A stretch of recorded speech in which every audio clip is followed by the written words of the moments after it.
Pupunta kami doon mga kamasa kasi sinasabi nilang falls daw.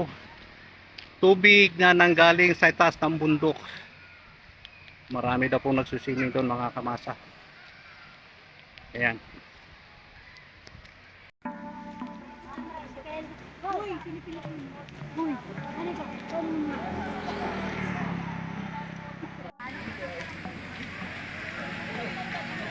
Ito mga kamasa, Balagbag Cottage Rental. Katibi ng resort namin pinuntahan ito mga kamasa.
Entrance 40 pesos per head.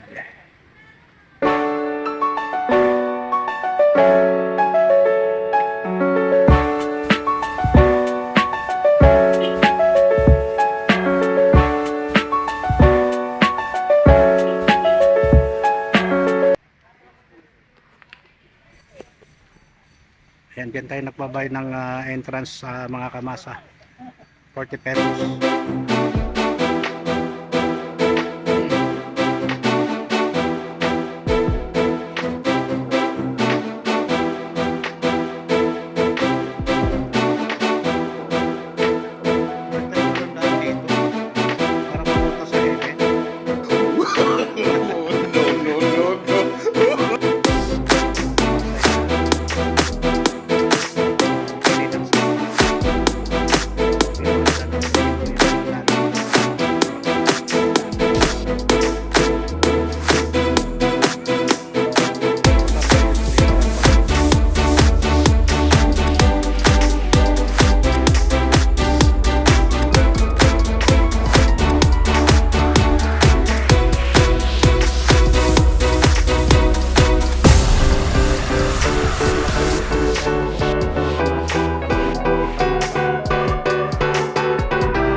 baitang.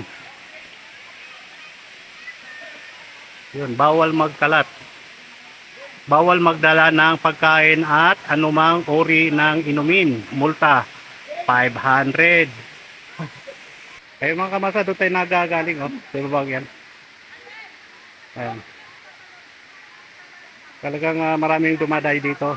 Dahil lamang dito sa sinasabi nilang falls. Ayan, na dito tayo ngayon mga kamasa sa second level nitong falls. Ayun, nandito na tayo sa tuktok ng pangalawang level mga kamasa. Oh. Ayan ang tubig. Oh.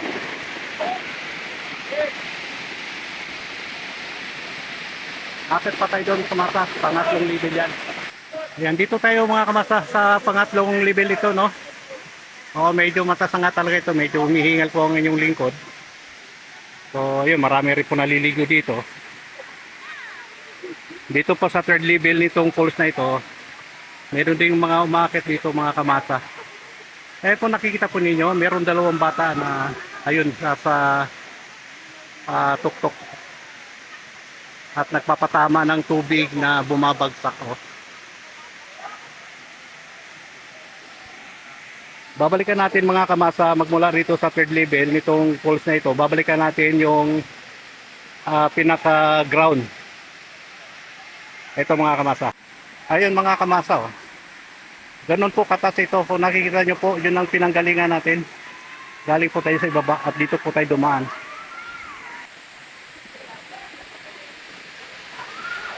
Ayun o, mataas talagang pangpang dito mga kamasa. Yan, mga puno ng kahoy. Yan, malalaki mga puno ng kahoy dito.